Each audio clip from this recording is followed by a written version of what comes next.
Ayyaanniif nagaan abbaa gooftaa keenya Yesuus Kiristoos biraa hunduma keessaniif haa ta'u.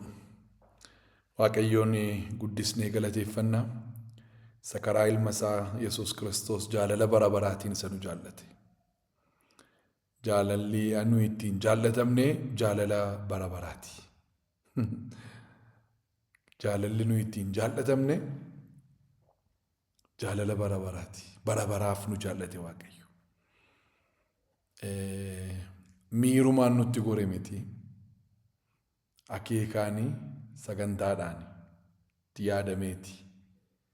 Ogummaa isaaf hubannaa isaatiin nu filate. Kanaaf jireenya waggaa tokkoo, waggaa lamaaf, waggaa sadiif nu waame miti. Jaalala yerooti jabaatteertu miti jaalalli isaa. Jaalala yeroo hundumaati. Jaalala haalaaf yeroon hin murteessineedha. Jaalala bara baraati. Jaalala bara baraatiin nu jaallate. Maqaan isaa bara baraan kan eebbifame haa ta'u. Kanaaf macaafaa dinqii macaafa Efesoon kana baraa irraa lakkoofsa 9 wajjin ilaalle yeroo darbe amma 10-11 dubbisa.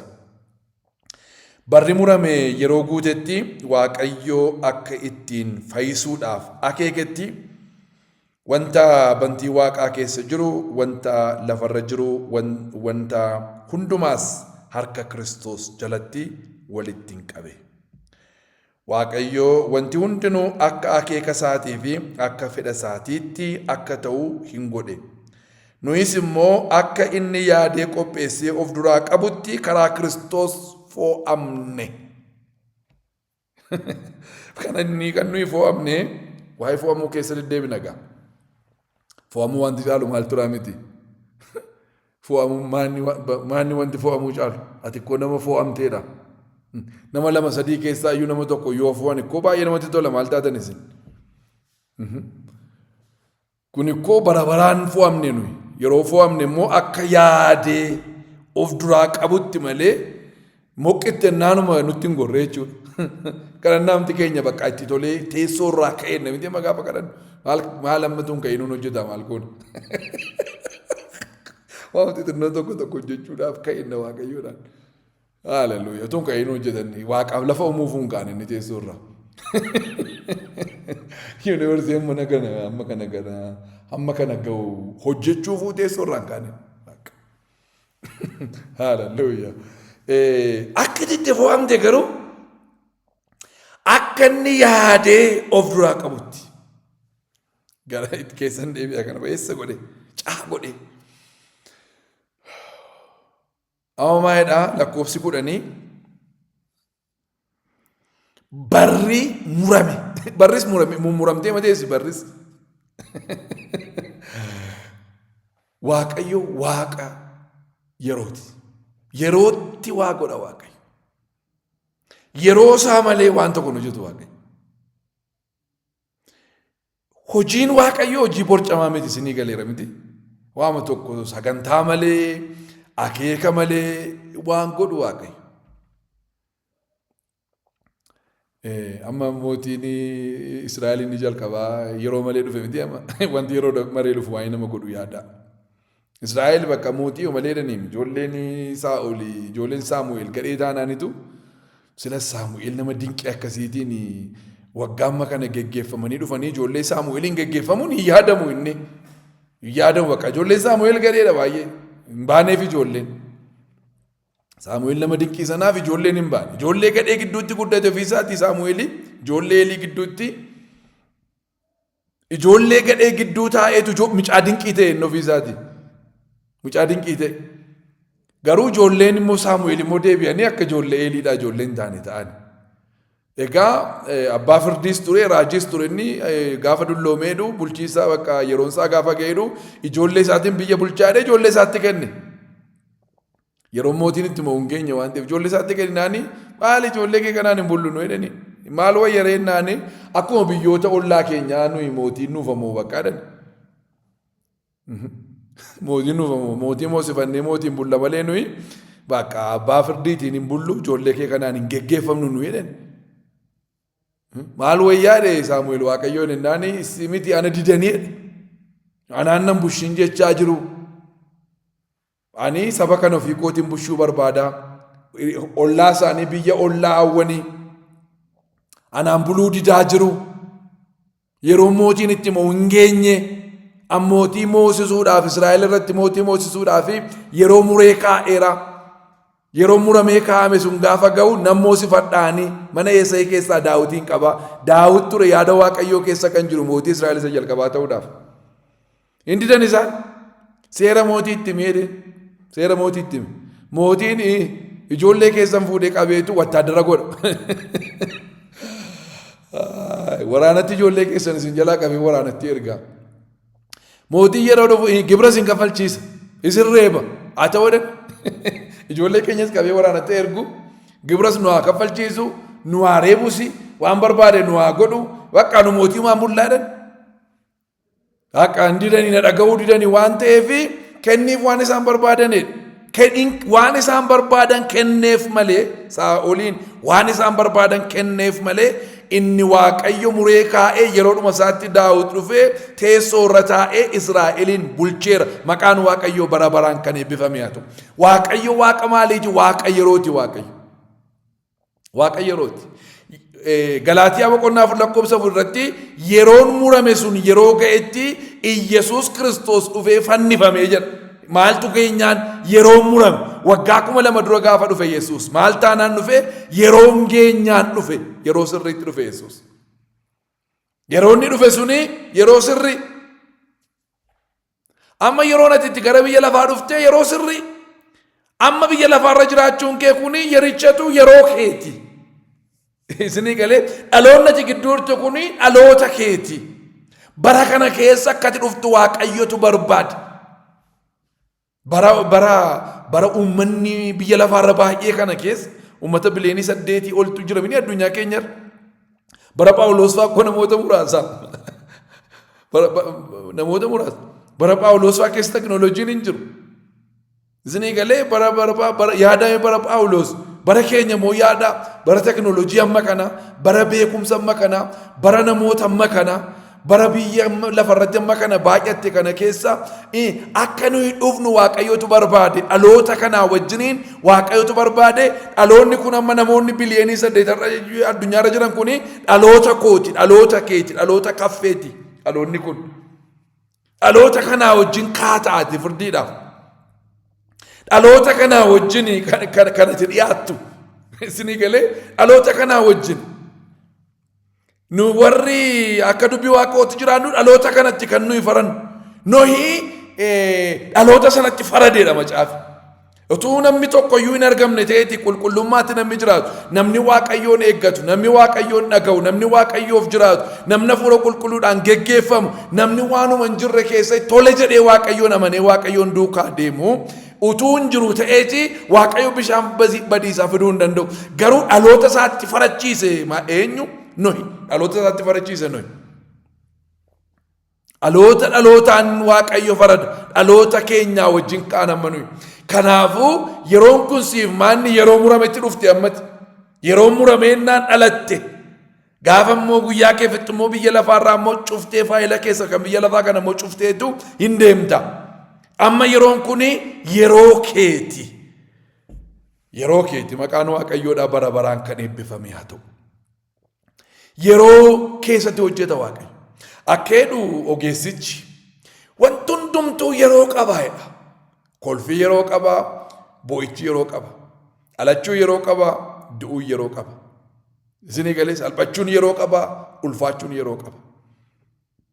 Waan yeroon isinitti fide wallaansootti hin qabina. Waan yeroon isinitti fide wallaansootti hin qabina. Eegaa yeroo bayeessaa eeguun. Eegaa yeroo maalitti ariifatta?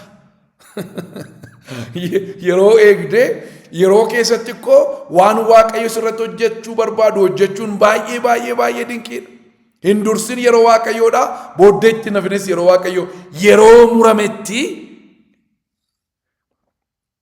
barri murame yeroo guutetti Waaqayyo akka ittiin fayyisuudhaaf akeeketti wanta bantii Waaqaa keessa akka ittiin fayyisuudhaaf akeeketti yoom yeroo murametti. Yeroo fi keessa jiraachuun baay'ee barbaachisaadha. Yeroo keessan keessaan bahina. Yeroo keessan hin dursinaa. Yeroo keessan booddeetti nafinaa. Yeroo keessaan bahina. Amma siin amma waggaa 30 jiraattee guyyaa 3 yoo hojjette gaadhaan baay'isuu. Yesuus ikkoo 30 jiraate 30 amma 33 jiraate. Waggaa 3 duwwaa hojjete garuun.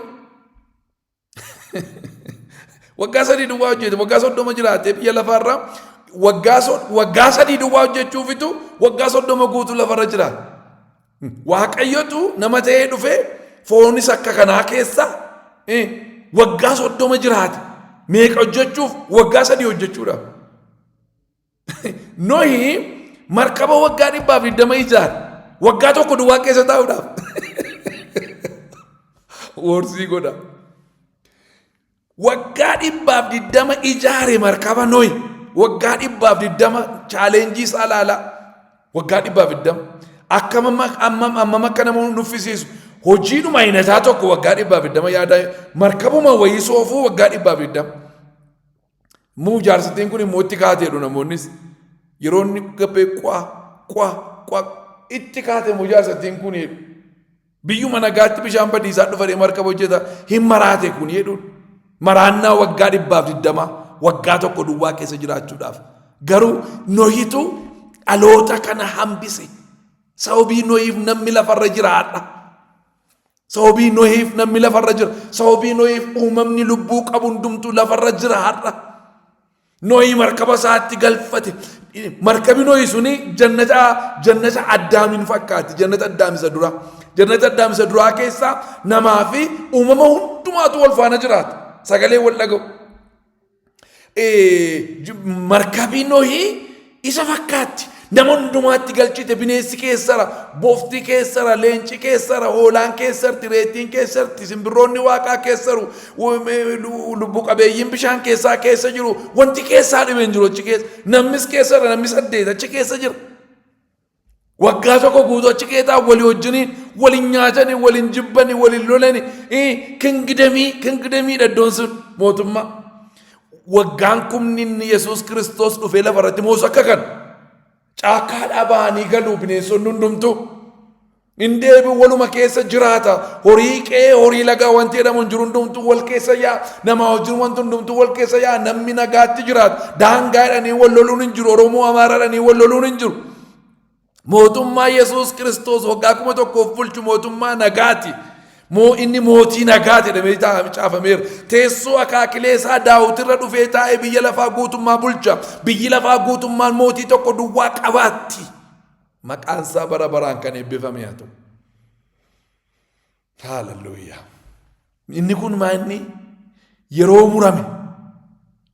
Yeroo murame keessatti wanta hojjetu xinnoo fakkaattu. Xinnoo fakkaattu. Waggaa 120 dhama'anii waggaa 120 eeganii waggaan tokko gaadha. Waggaa 30 eeganii waggaan 3 gaadha. Yoo umuriin dheeraan jiraate waggaa 300 eeganii guyyaa 3 duwwaa yoo hojjetan gaadha. Jechi tokko gaadha baay'ise wayi. Waama tokko dubbacha akkati waan tokko itti dubbattuuf Waaqayyo biyya lafaarra si kaa'e yoo ta'e ko macaafa 66 keessa ko macaafi boqonnaa tokko itti qabdu jirti. Dinqiidha macaafi sun.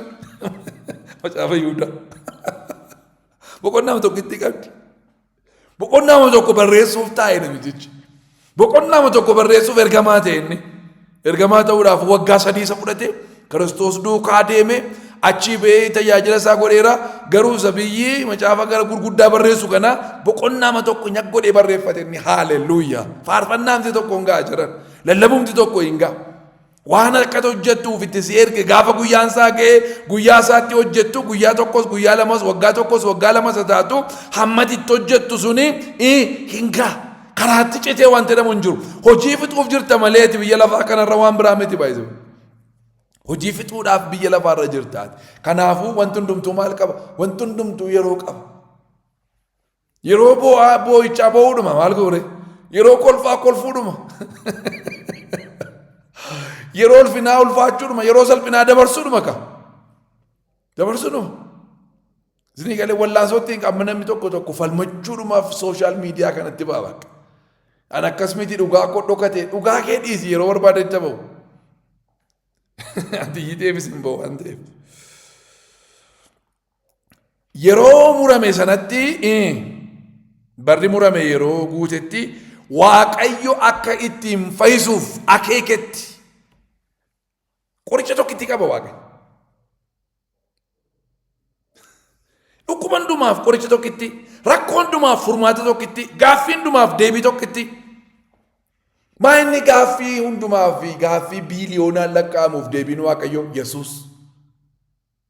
Maa inni dhukkubama biyya lafaa kanarratti baay'ateef qorichi Waaqayyo Yesuus. Maa inni hiphoo kan hundumaatiif deebiin Waaqayyo Yesuus. Hiikii Waaqayyo kennu Yesuus. Xaxaa kan hundumaatiif maanni furmaati Yesuus. Yesuus. Waan hundumaatiif qoricha godhee, hiika godhee, fayyina godhee, furmaata godhee, kan Waaqayyo kenne deebii godhee, Yesuusiif Yesuus duwwaadha. Haaleluyyaa.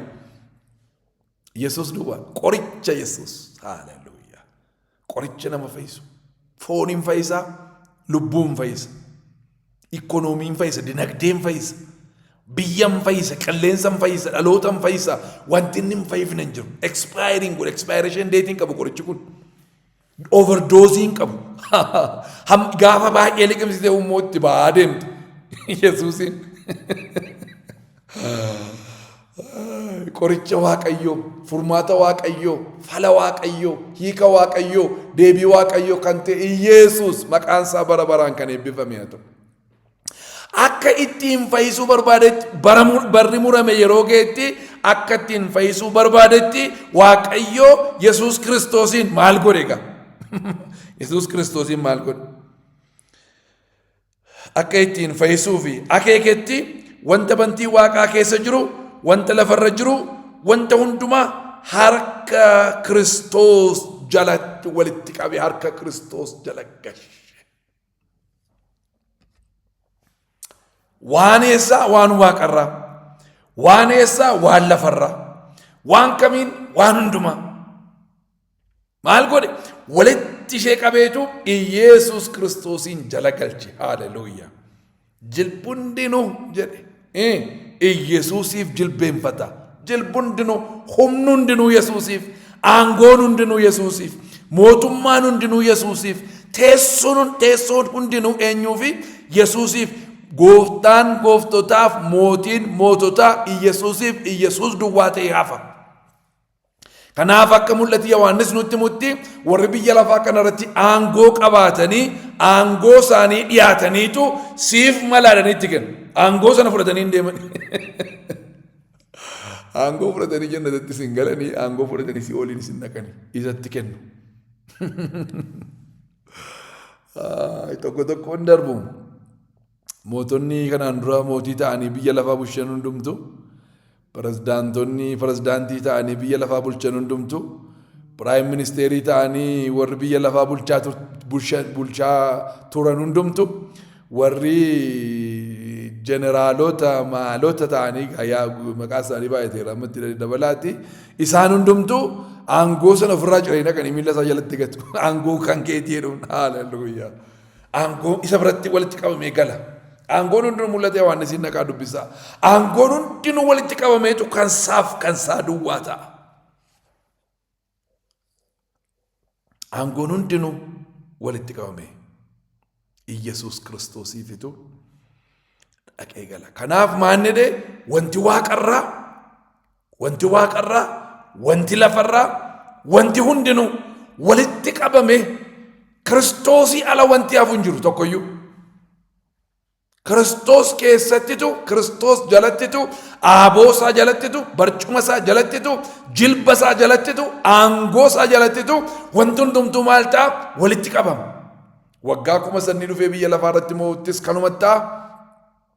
Ergasii immoo bara sadhumaa satti adeemaa jirru keessatti kanuma jechuudha. Aangoon kan isaa duwwaadha. Barcumni kan isaa duwwaadha.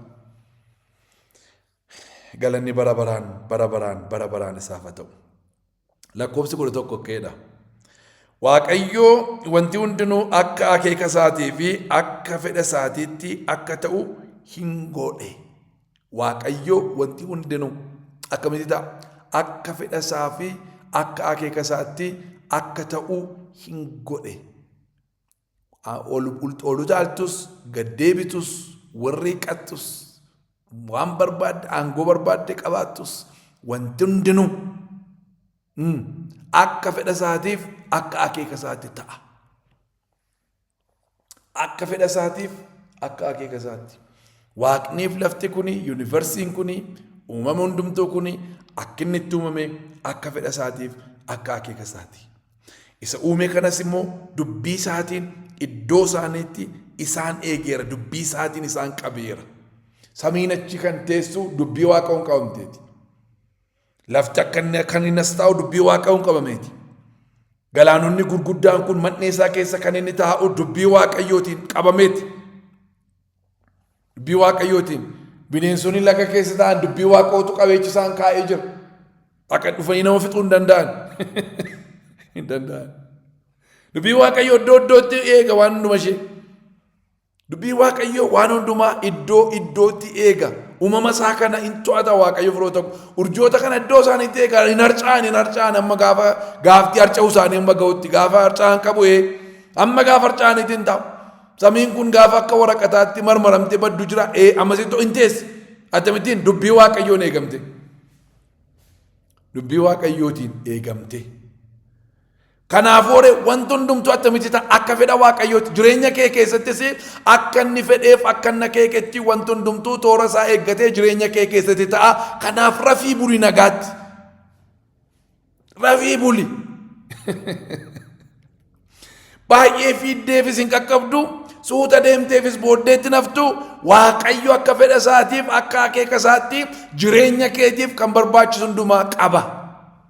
Harki Waaqayyo keetii waan hundumaan guutuudhaati isatti amanii jiraadhu. Isatti amaniiti. Of hin dhiphisin. Gidiraa hin argin firoota koo. Waan yaaddoo isinii ta'e hundumaa isatti gachaatii dhiisaa jedhama. Itti gachaatii dhiisaa maaloo waan yaaddoo isinii ta'e hundumaa. Isa booddee harka isaa jabaa jalatti gadoof deebisa. Inni yeroon isaa ga'u maal isin godha? Ol isin kaasaa. Ol ka'uutu isa dura jira siin. Ol ka'u. Bara ol ka'uu qabdaati. Fuula kee dura maaltu jira? Ol ka'uutu jira. Gaddeebitee manaftu. Mujujjee manaftu. Dhokattee manaftu. Waldhaalamtee manaftu. Tuffatamtee manaftu. Maal qabdaati? Bara ol ka'u waan jedhamu qabda baga gammadde. Bara ol ka'u waan jedhamu qabdaati. Bara ol ka'u sii qopheesseera Waaqayyo hammasitti ooree waa yaaddoo sitti ta'u hundumaa isatti gatiiti irriba kee laxxanii rafeeti. Waa yaaddoo sitti ta'u hundumaa isatti gatiiti halkanii guyyaa gammachuudhaan jiraadhoti fuula isaa dura. Gooftaa jabaa qabda waan ta'eef isa waa'ee kee yaadu qabda waan ta'eef akeekii already waa'ee keetiif ba'ee jira sagantaan ba'ee jira yeroon itti qabamee jira yeroo isaa nama hambisuu danda'u hin jiru. Biyyi lafaa yoo walitti guuramee gassi qabee hunduma isaanii ofirraa lafatti gannaxee kaata malee si galee namni gassi qabee si hambisuu danda'u tokko hin jiru. Gaafa maal ta'u gaafa yeroon isaa ga'u maqaan Waaqayyoodhaa bara baraan kan eebbifame ta'u maaliif inni akka fedha isaaf akka akeeka isaatti hojjeta waan ta'eef wanti inni waa'ee keef yaade wanti inni waa'ee keef saganteesse gaafa ga'u lafa raasee dhufeetu dhimma kee raawwatee deebi'a. Mootii barbaade mootii riba dhowwaa yoo barbaade mootii mootummaa irraa buusaa yoo barbaade siif jedhee mootii ajjeesaa.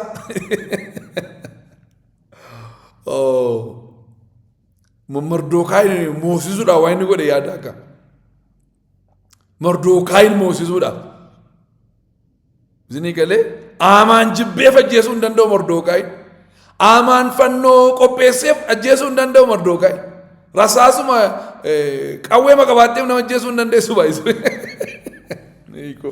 Yooma yeroon isaa ka'e monduuta Phaawulos otoo wangeela lallabanii du'ani.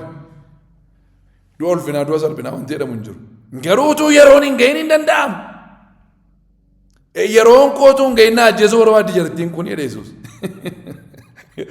Yeroon kootuu hin gahin ajjeesuu barbaaddi. Garuutuu yeroon isaa hin gahin ajjeesuu hin dandeenye.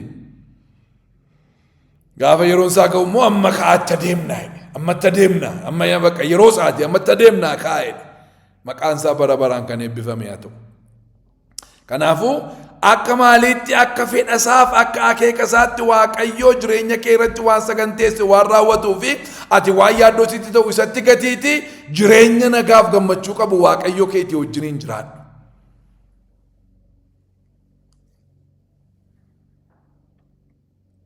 Waaqayyo wanti hundinuu akka akeeka isaatiif akka fedha isaatti akka ta'u hin godhe.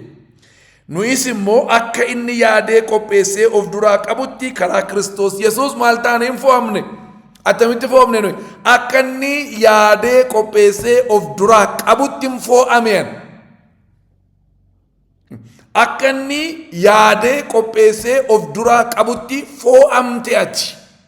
Akka tasaa miti jechuudha. Akka dingataa miti jechuudha. Ixaama wayii akkas godhee ixaan sii ba'e miti. Waa'een ixaa macaafa qulqulluu irraa fo'amuun koo ixaa miti. Ixaan naan buune akeekee mana baasee. Macaafa Waaqayyo irra hin jira. Macaafa Waaqayyo irra jirtaat. Macaafa Waaqayyo bara baraa irratti Waaqayyo maal si godheera? Si filateera. Maal ati ispeeshaalii taanaa moo? Ispeeshaalii taanaa miti. Maa inni ree? Nama hundumaa filatennoo. Inni nama hundumaa filate. Nama tokkitti isheen ganni alatti nama filate keessaa. Nama tokkitti itti du'an faranne Waaqayyo warra uume keessaa. Kuni habaddu jedhee nama qopheessine Waaqayyo.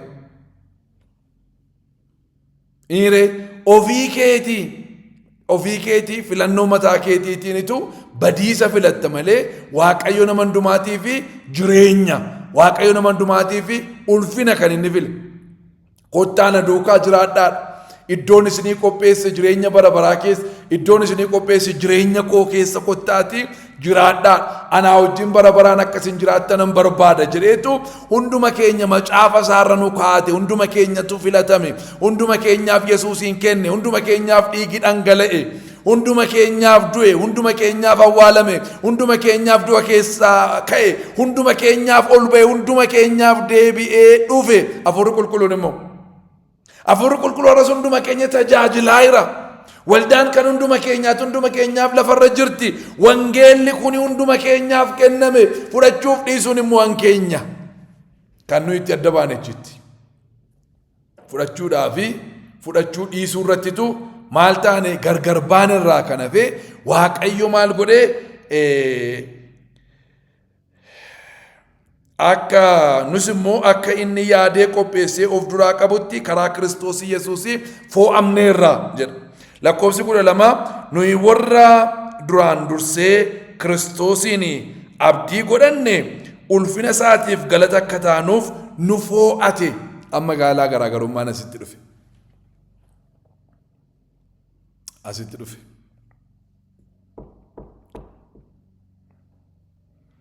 Nu warra duraan dursinee Kiristoosiin abdii godhanne amma gaa nuyi Yesuus isa nuu kenname sanatu fudhanne.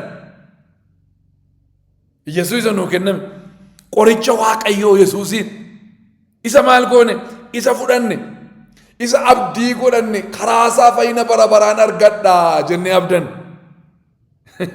Karaa isaa jireenya bara baraan argadhaa. Inni achirratti mana naa qopheessuudhaaf deeme jenne. Dhufee na fudhataa jen.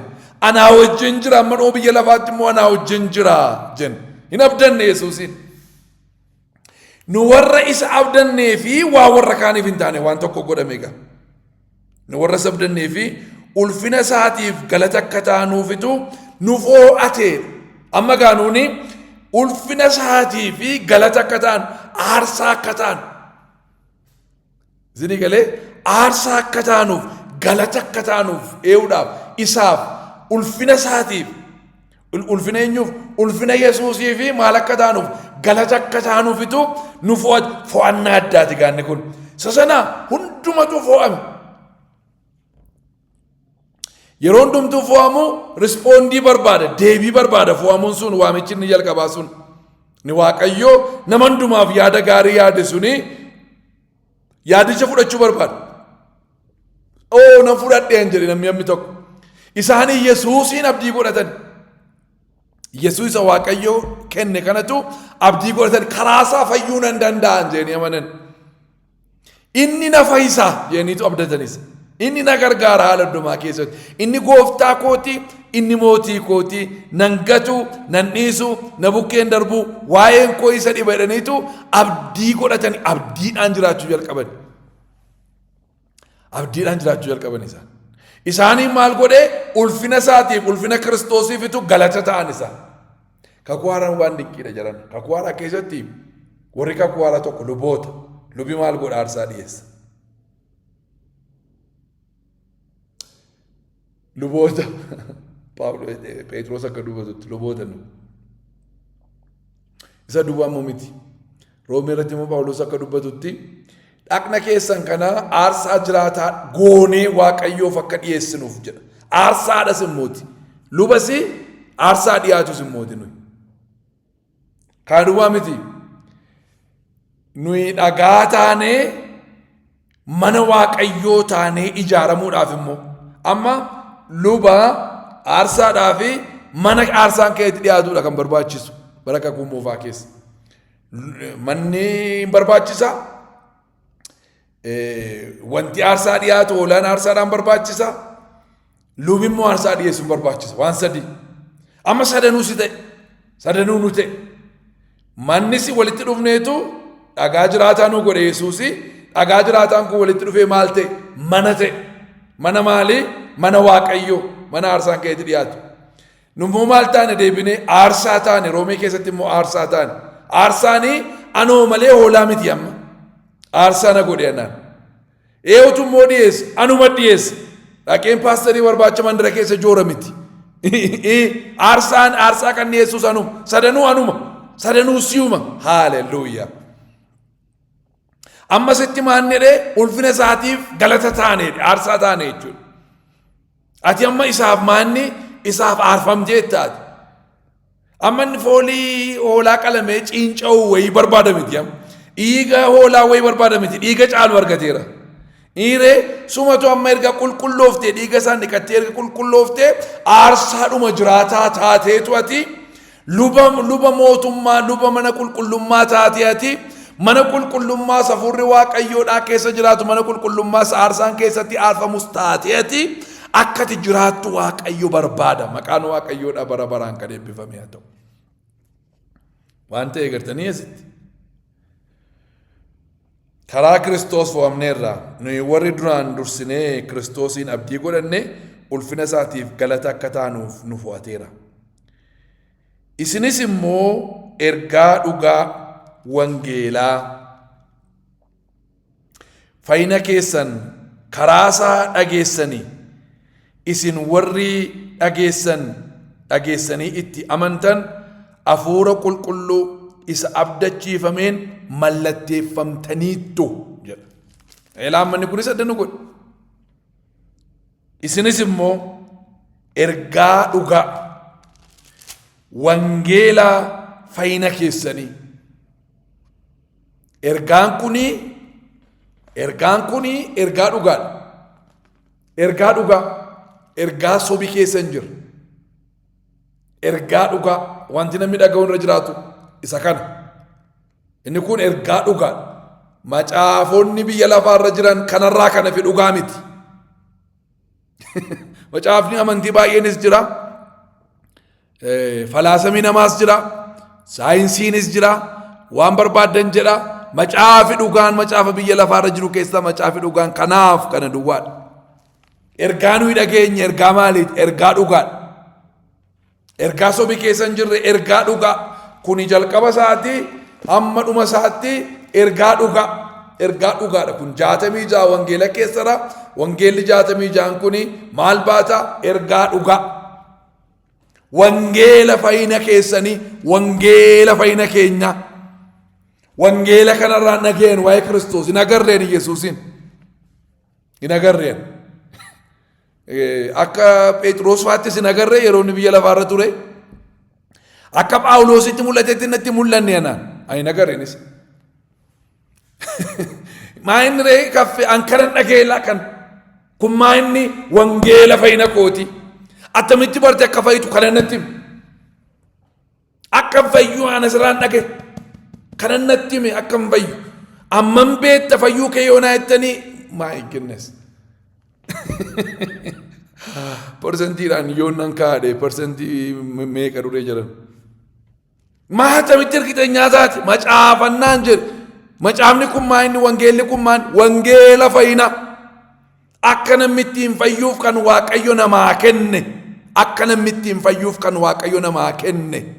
Nu fayyisuu hin danda'a kun karaa fayyinaa nutti agarsiise. Inni karicha beenna, karicha maanni karicha Iyesuus.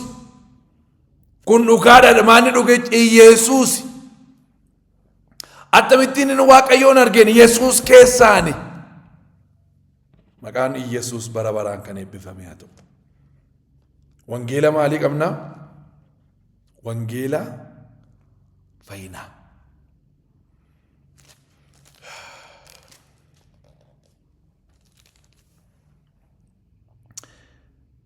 Karaasaa dhageessanii, isin warri dhageessanii itti amantan hafuura qulqulluu isa abdachiifameenii mallatteeffamtaniittu jedha. Isin warri dhageessanii itti amantan, dhageenyee aman. Warri dhagaanii amanan jedhe gooftaan Toomaasi. Ani nama nu jedhe gaafa Yesuusii du'aa kee dhufu namittiin achi hin jirtu. Hin hafinaa waldaarraa. Gaafa inni dhufu hin jiruun. Eessa dhaqee?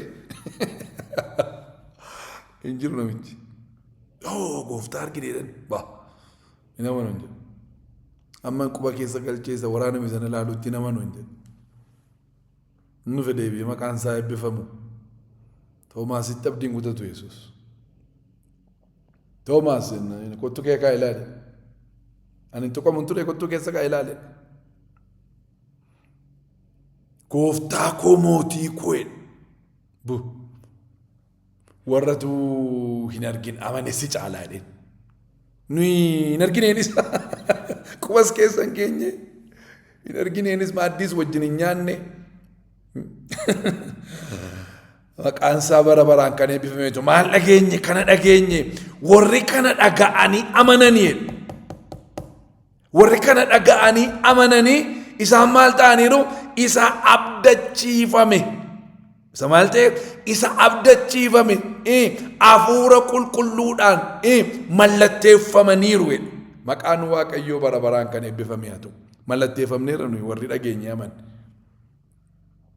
Warri dhageenye amanne maaliini? Hafuura qulqulluudhaan. Isaan kuni ijoollee Waaqayyooti. Isaan kuni kan mootummaati. Isaan kuni warra du'a keessaa jireenyatti darbeedha. Isaan kuni warra dukkana limitii keessaa gara dinqisiisaa dhufeedha. Isaan kuni warra kan Kiristoosi. Isaan kuni maatii Waaqayyooti. Isaan kuni ijoollee Waaqayyooti kan jedhu mallattoon hafuura qulqulluudhaa nurra jira. Maal taaneerra? Mallatteeffamneerra.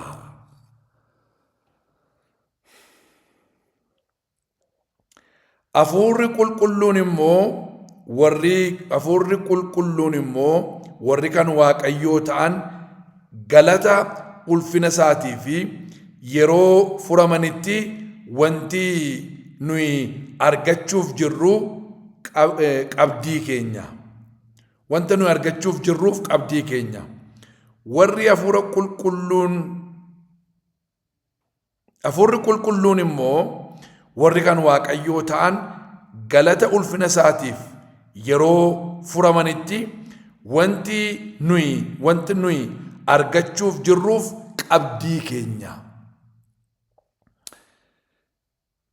Hafuurri qulqulluun warri kan Waaqayyoo ta'an kun yeroo isaan ulfina Waaqayyoof galata